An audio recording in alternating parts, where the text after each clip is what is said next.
चलो, तो at the eve of independence के बाद अब हम हो गए इंडिपेंडेंट, और इंडिपेंडेंट के बाद भी हम कब, कौन से ईयर में इंडिपेंडेंट हुए थे बताओ, कौन से ईयर में इंडिपेंडेंट? 1947। अच्छा मुझे बताओ 26 जनवरी को इंडिपेंडेंस मिली थी कि 15 अगस्त को? आप बताओ 15 अगस्त को इंडिपेंडेंस मिली थी कि 26 जनवरी को? 15 अगस्त। 15 अगस्त, चलो ठीक है, ये क्योंकि बच्चे कंफ्यूज हो जाते हैं, मैंने देखा है, ठीक है चलो अच्छी बात है, बच गए। ओके सो लेकिन the chapter is not from 1947, ये बात समझने की है, चैप्टर स्टार्ट हो रहा है आपका 1950 से, बट स्टिल चैप्टर ने कुछ पोर्शंस जो डिस्कस करे हैं वो 1947 के डिसीजन मेकिंग्स को भी यहाँ पर कवर अप किया है, कहने को वो 1950 से है चैप्टर, पर डिस्कशन पहले का भी है, जो 3 साल हो गए हमारे, 47 से 48, 48 से 49, 49 से 50। ओके, हाँ, पोस्ट इंडिपेंडेंस इंडियन इकोनॉमी ने कौन सा स्ट्रक्चर ऑप्ट किया था, मिक्स्ड इकोनॉमी का या फिर आपका सोशलिस्ट का या फिर कैपिटलिस्ट का? Socialist, mixed. ओके ओके, आप सुनिए आप मेरी बात, इंडियन इकोनॉमी ने जो आपकी जो स्टोरी है, स्टोरी इज लाइक कि जवाहरलाल नेहरू को बड़ा अच्छा लगता था, आपकी बुक की एनसीईआरटी की स्टोरी है, जवाहरलाल नेहरू को बहुत अच्छा था कि Indian economy should be on the socialist pattern, socialist pattern पे इंडियन इकोनॉमी होनी चाहिए थी, लेकिन जब उन्होंने रशिया को स्टडी किया था तो रशिया ने जो एग्जैक्ट सोशलिस्ट पैटर्न रशिया का था वो पैटर्न वो नहीं चाहते थे अडॉप्ट करना, सो दे हैड अ व्यू कि सोशलिस्ट में अ लिटिल बिट कैपिटलिज्म का व्यू होना चाहिए। तो इनिशियली जो हमारी इकोनॉमी, जो मिक्स्ड इकोनॉमी की स्टार्ट हुई थी, उसका मोस्ट ऑफ द पोर्शन किस व्यू का था? सोशलिस्ट व्यू था, and little portion was a capitalist view, इसलिए वो शुरुआत से ही हमारी मिक्स्ड इकोनॉमी थी Indian economy, but the heavy portion वो belongs to socialist view and a little portion belongs to capitalist view. Socialist view मतलब सब कुछ किसके अंडर? गवर्नमेंट के under. Pure socialist, pure capitalist, सब कुछ जिसके पास जो है वो उसी में काम करे, गवर्नमेंट इतना इंटरवीन नहीं करेगी। बट इंडिया के साथ ये था कि उन्होंने सोशलिस्ट व्यू रखा था, इंडिया जो गवर्नमेंट है उसने अपना खुद की होल्डिंग रखी थी, जो लैंड होल्डिंग लोगों के पास थी उस पर उन्होंने अपना वो नहीं किया था, वो लोगों को ही दे रखी थी, डेमोक्रेटिक व्यू भी इसमें रखा था। सो अगेन क्या इंडिया का व्यू था? More of a socialist and little bit of a capitalist view, hence a mixed economy. ठीक, अब सबसे अच्छा पॉइंट जो 1 मार्क क्वेश्चन में आता है वो ये कि इंडियन इकोनॉमी मिक्स्ड इकोनॉमी है, ये कैसे मालूम पड़ेगा? कहां लिखा है कि इंडियन इकोनॉमी मिक्स्ड इकोनॉमी है?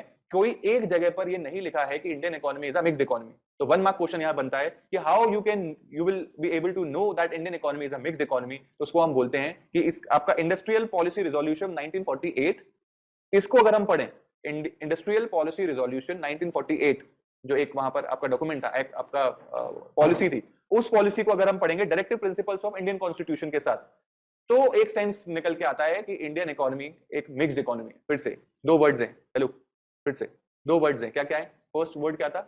इंडस्ट्रियल रिजोल्यूशन पॉलिसी 1948, फिर से बोलो क्या है? Industrial resolution policy 1948।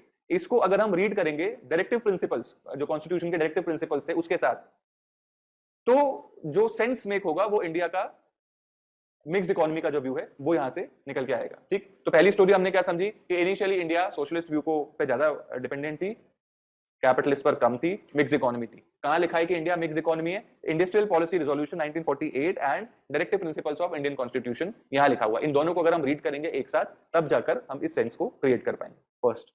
Second, India ने एक प्लानिंग कमीशन बनाई थी, कब बनाई थी? 1950 में। वो क्या करती थी? वो प्लान बनाती थी, 5 year plans, 20 year plans Indian economy अपनी ग्रोथ के लिए बनाती थी। आप लोग प्लान बनाते हो? छोटे मोटे प्लान तो हम ऐसे ही बना लेते हैं, कोचिंग जाना है, कोचिंग कितने बजे पहुंचना है, 5:30 बजे पहुंचना है, नहीं 5:40 हो गया है तो कितने बजे घर पे निकलना पड़ेगा? इतने बजे घर से निकलना पड़ेगा। अब प्लान तो बना लिया कि कितने बजे, 5:15 पे घर से निकलेंगे, तो 5:30 तक सर के पास तक पहुंच जाएंगे। और जूम वाले बच्चे जो हैं ऑनलाइन, वो कब हमें जूम इतने बजे से पहले जूम ओपन अप करनी है, तो we just make a plan. Plan होता है, कई बार नहीं होता है, हो जाएगा तो आप पहुंच जाओगे, नहीं होगा तो आप नहीं पहुंच पाओगे, कोई बात नहीं। बट स्टिल क्या हम अपनी रियल लाइफ में प्लान्स बनाते हैं? बनाते हैं। कुछ बहुत सीरियस प्लान्स बनाते हैं, कुछ हम नॉन सीरियस प्लान्स बनाते हैं, बट स्टिल हम सब प्लान बनाते हैं। तो द सेम वे इंडिया ने अपने आप को ग्रो करने के लिए एक प्लानिंग कमीशन बनाई। कब बनाई? ये कब की बात चल रही है? ये सब 1947 के बाद की बातें हैं कि अगर आपको ग्रो करना है तो आपको एक प्लानिंग कमीशन बनानी पड़ेगी। उस प्लानिंग कमीशन का हेड कौन था? Prime minister of India. जो भी प्राइम मिनिस्टर होगा वो उस प्लानिंग कमीशन का हेड होगा। उसका काम क्या होगा? प्लान करना, 5 ईयर प्लान्स बनाना, 20 ईयर प्लान बनाना, ये उसका काम होगा। ठीक है, ये कब फॉर्म किया गया था प्लानिंग कमीशन? 1950 में। ठीक, तो दो चीजें अभी हमने बिल्कुल क्लैरिफाई करी, क्या कि इंडिया एक मिक्स्ड इकोनॉमी है। ये कहां लिखा है, कैसे समझ में आएगा? फर्स्ट क्या था? इंडस्ट्रियल पॉलिसी रिजोल्यूशन 1948, इसको अगर हम रीड करेंगे किसके साथ? Directive principle of Indian constitution के साथ, तो एक सेंस निकल के आएगा कि Indian economy is a mixed economy. First. Second, post independence India की ग्रोथ के लिए गवर्नमेंट ने एक बॉडी बनाई जिसका नाम था प्लानिंग कमीशन। प्लानिंग कमीशन में कौन उसका लीडर होता था? Sir, prime minister. कब बनाई थी? 1950 में। ऐसा कोई डाउट नहीं? अब ये जो आपकी प्लानिंग कमीशन है उसको डिसॉल्व किया अभी मोदी गवर्नमेंट ने और एक नया नाम बनाया। कोई आइडिया किसी को? नीति आयोग। प्लानिंग कमीशन जैसा ही उन्होंने उसी प्लानिंग कमीशन इंग्लिश वर्ड है, हाँ सब होता है, मतलब हाँ 5 ईयर प्लान्स वैसे नहीं होते हैं, अब उसको उन्होंने स्ट्रक्चर पूरा चेंज कर दिया है, ठीक है। अब बाद में आते हैं उस पोर्शन पर। सो अभी जो प्लानिंग कमीशन है वो अपग्रेड होके नई पोर्शन में कन्वर्ट हो गया है, मोदी गवर्नमेंट ने किया है इन 2015। क्या नाम है उसका? नीति आयोग। कौन है उसका लीडर? सेम, उसका हेड जो होता है वो प्राइम मिनिस्टर। कब फॉर्म हुआ? 2015 में। क्या था कोई डाउट? ओके, एक ये इंडेक्स भी लिख लो। ये चैप्टर हम 5 लेवल्स पे करेंगे। फर्स्ट लेवल आपका मिक्स्ड इकोनॉमी का हमने डिस्कस कर लिया है, फिर है प्लान एंड 5 ईयर प्लान्स, फिर goals, land reforms and ceilings, then finally green revolution. चलिए फिर से मुझे बताओ क्या था वो पॉइंट जो बताता था मिक्स्ड इकोनॉमी है इंडियन इकोनॉमी? हाँ, रेजोल्यूशन। वो न्यू ईयर रेजोल्यूशन से याद रखो, ये वो टीवी का पिक्चर रेजोल्यूशन से याद रखो। फिर से इंडस्ट्रियल पॉलिसी रेजोल्यूशन ईयर 1948। इसको अगर हम रीड करेंगे किसके साथ? Yes, directive principle of Indian constitution. अगर हम इन दोनों को एक साथ रीड करेंगे, directive principles of Indian constitution आपको ये बताएगा कि हम सोशलिस्ट व्यू के हैं। इंडस्ट्रियल पॉलिसी रेजोल्यूशन 1948 बताएगा कि हमारा जो व्यू है वो कैपिटलिस्ट भी है। तो जब इन दोनों को एक साथ रीड करेंगे तो मिक्स्ड इकोनॉमी का सेंस हमको मिलेगा। एक पॉइंट। नेक्स्ट पॉइंट, ये जो आपका कोई एक कमिटी फॉर्म करी गई थी प्लानिंग के लिए, क्या नाम था उसका? आप लोग भी प्लीज कंट्रीब्यूट करिए, ऑनलाइन स्टूडेंट्स। क्या नाम था उसका? Planning commission. Planning commission. ये किस ईयर में फॉर्म करी गई थी? 1950। ओके, कौन था इसका लीडर? हेड कौन था? Prime minister. Prime minister of India. Very nice. अच्छा, सेम इसी कमिटी को अपग्रेड किया था, डिसॉल्व करके एक और कमिटी फॉर्म करी गई थी। क्या नाम था उसका? नीति आयोग। नीति आयोग। ओके, कब फॉर्म करा गया था? कब करी गई थी नीति आयोग? 2015 में। ओके, कौन था इसका हेड? Prime minister. हेड मतलब चेयरमैन। कौन था? कौन है? Prime minister. क्लियर है? पक्का? चलो ये पोर्शन लिख लो अब।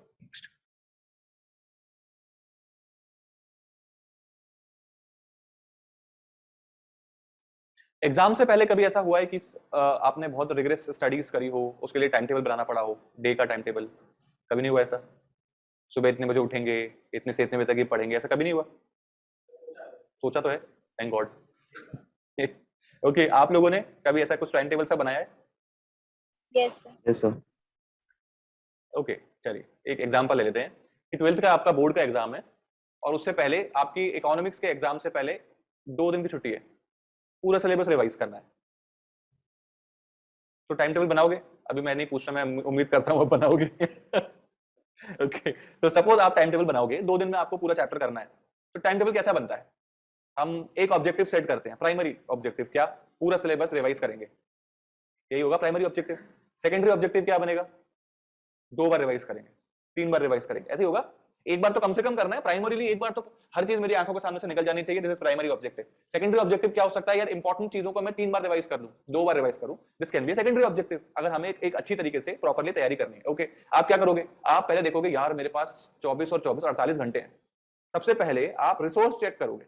रिसोर्स चेक कैसे चेक करोगे? इनका अवेलेबल रिसोर्स क्या है? 48 घंटे। फिर आप क्या करोगे? अब इस रिसोर्सेज को आप बेस्ट कैसे यूज कर सकते हो उसकी प्लानिंग करोगे। यस और no? Hello please, in words में पूरा आपका प्लान कवर अप हो जाएगा। मैं 12th की आपकी स्टडी पैटर्न को अगर समझाऊं, ये वाला रिवीजन वाला जो आप एग्जाम से पहले करोगे, तो आप इंडिया का प्लानिंग वाला जो पोर्शन है उसको भी समझ जाओगे। रियल लाइफ से कनेक्ट करते हैं हम पोर्शन को। क्या? फिर से अगर आपको कोई भी प्लानिंग करनी है, अभी हम किसकी प्लानिंग कर रहे हैं? अभी हम प्लानिंग कर रहे हैं कि एग्जाम्स से पहले 2 दिन का समय है, ठीक है, और 2 दिन में आपको पूरा रिवाइज करना है। ओके, तो प्राइमरी ऑब्जेक्टिव क्या है? प्राइमरी ऑब्जेक्टिव है पूरा सिलेबस एक बार हम रिवाइज कर लें। वर्ड रिवाइज यूज कर रहा हूं, याद नहीं बोल रहा हूं, साल भर आपने मेहनत करी है, मैं ऐसे उम्मीद कर रहा हूं, ठीक है। सो प्राइमरी ऑब्जेक्टिव है कि आप पूरे साल का जो सिलेबस है वो रिवाइज कर लो। सेकेंडरी ऑब्जेक्टिव क्या है? जिसको आप इंपॉर्टेंट या टफ मानते हो उसको कम से कम 2 से 3 बार आप वापस से रिवाइज कर लो, ये सेकेंडरी ऑब्जेक्टिव है। अब आते हैं कि यार हमें ये ऑब्जेक्टिव पूरा करना है तो हमें प्लान प्रॉपर बनाना पड़ेगा। सबसे पहले हम ऑब्जर्व करेंगे, ओके कितने आवर्स है? सर 48 आवर्स है। ओके, अब इन 48 आवर्स का बेस्ट एंड एफिशिएंट यूटिलाइजेशन कैसे करेंगे? देखो सर 6 घंटे सोने के एक दिन के, 6 घंटे दूसरे घंटे के, 12 घंटे तो आप साइड करो। अभी जो इफेक्टिव आपके पास टाइम है, इसका बेस्ट यूटिलाइजेशन करने के लिए आप एक टाइम टेबल बनाओगे। इतने बजे उठूंगा, फिर ये सब करूंगा, पहले ये चैप्टर पढ़ूंगा, पहले मैक्रो इकोनॉमिक्स पढ़ेंगे, इतने दिन में इतने घंटे में मैक्रो इकोनॉमिक्स खत्म, फिर इंडियन इकोनॉमिक्स उठाएंगे, इंडियन इकोनॉमिक्स खत्म। तो ये प्राइमरीली मेरा पूरा सिलेबस 1.5 दिन में खत्म हो जाएगा। फिर बचा हुआ आधा दिन में रिवीजन करूंगा आपके इंपॉर्टेंट आइटम्स का। So we make plan like this only. Yes और नो? ऐसे बनाएंगे एक रफ प्लान, अगर आप दिमाग में भी बनाओगे तो ऐसे बनाओगे। क्या किया इसमें हमने, ऑब्जेक्टिव बनाए, एक प्राइमरी ऑब्जेक्टिव, एक सेकेंडरी। सेकेंडरी नहीं भी होगा तो कोई बात नहीं, प्राइमरी का होना बहुत जरूरी है, ऐसे ही होगा ना, पक्का।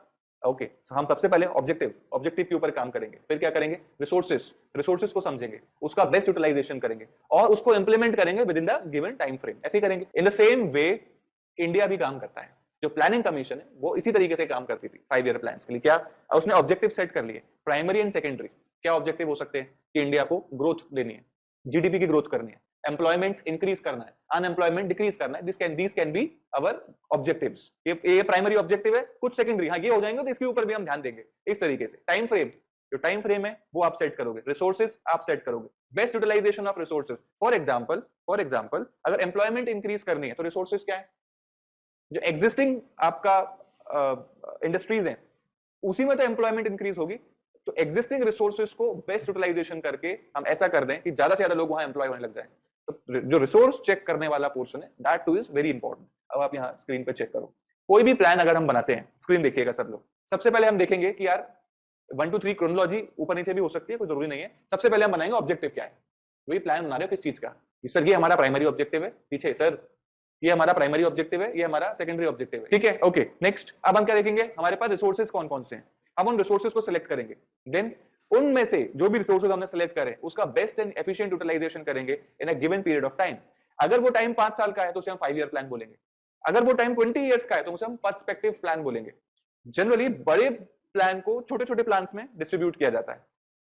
कई बच्चे पूरे साल की प्लानिंग करते हैं 12th में कि हम साल भर में इस तरीके से पढ़ेंगे और हर महीने का प्लान बनाते। अभी तो क्या आप 11 12 की बात है, आप कंपटीशन की तैयारी करोगे, आप आईएएस के लिए तैयार करोगे, अगर कोई सीए कर रहा है सीए के लिए कर रहेगा, बैंक पीओ के लिए करोगे, कॉम्पिटिटिव एग्जाम्स के लिए जब आप तैयारी करोगे तब आप डेफिनेटली ये करोगे, करना ही पड़ेगा, नहीं तो निकलता नहीं है कोई भी कॉम्पिटिटिव एग्जाम। 6 महीने बाद पेपर है तो आपने पूरे 6 महीने की प्लानिंग आज से ही करनी है।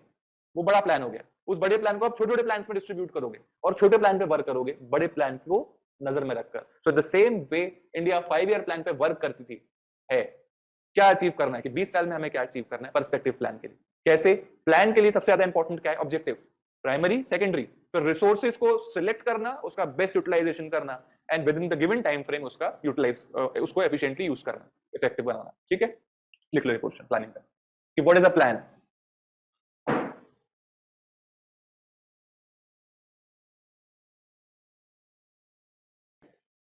ठीक है, चलो ठीक है, आगे देखते हैं। एक्चुअल में ये जो प्लान वाला जो पॉइंट है वो आपकी एनसीईआरटी में दिया हुआ है, बहुत ऐसा एग्जाम में आने वाला पॉइंट नहीं है, बच्चों की दिया हुआ है इसलिए हमने इसको डिस्कस कर लिया है। जो अच्छा पॉइंट है प्लान का वो ये है कि 2 तरीके के प्लान होते थे, एक 5 ईयर प्लान और एक पर्सपेक्टिव प्लान, 20 ईयर प्लान। तो ये 1 मार्क में आ सकता है, इसलिए हमने इसको डिस्कस भी कर लिया।